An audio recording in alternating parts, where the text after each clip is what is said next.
Да бидеме како јапонците, прво да ги чистиме сопствените дворови, па да одиме на работа. Ова мора да ни стане филозофија на живење, порача председателката Сијановска за време на најголемата еколошка акција Генералка Викенд. Со градоначалникот на Скопје и министерот за животна средина, тие ја предводеа акцијата во која беа вклучени над 80.000 волонтери од сите општини и ученици од основните и средни училишта низ Македонија. Мислам дека е многу добро секој ден да го почнуваме вака, имитирајќи ги јапонците.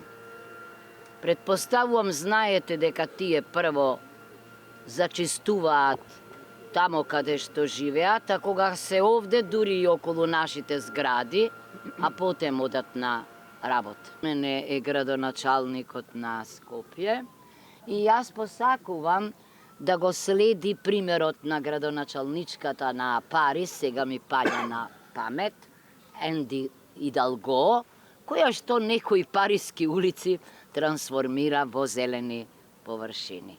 Зеленото е убаво, зеленото е прекрасно, Скопје треба да озелени, ама претходно треба да го исчистиме. Градоначалникот Ѓоргиевски информираше дека со поддршка на владата во финална фаза е набавката на 40 нови камиони за комунална хигиена, како и обновување на механизацијата во паркови и зеленило. Но ние колку и да се трудиме, ако граѓаните не ја третираат соодветно животната средина, своите населени места, отпадот кој што го одлагаат од домовите, а треба да се одлага во контейнерите, сепак нема да го постигнеме заеднички ефектот. Министерството за животна средина и просторно планирање секогаш ќе ги поддржува ваквите иницијативи, така заедно ја градиме свеста дека грижата за животната средина треба да стане секојдневна навика.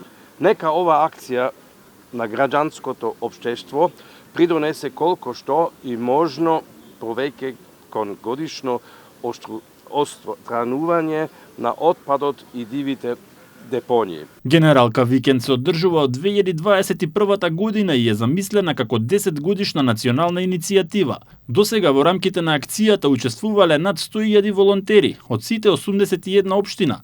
Собрани се повеќе од 1,5 милиони килограми отпад, а секоја година се реализираат акции на над 500 локации во Македонија.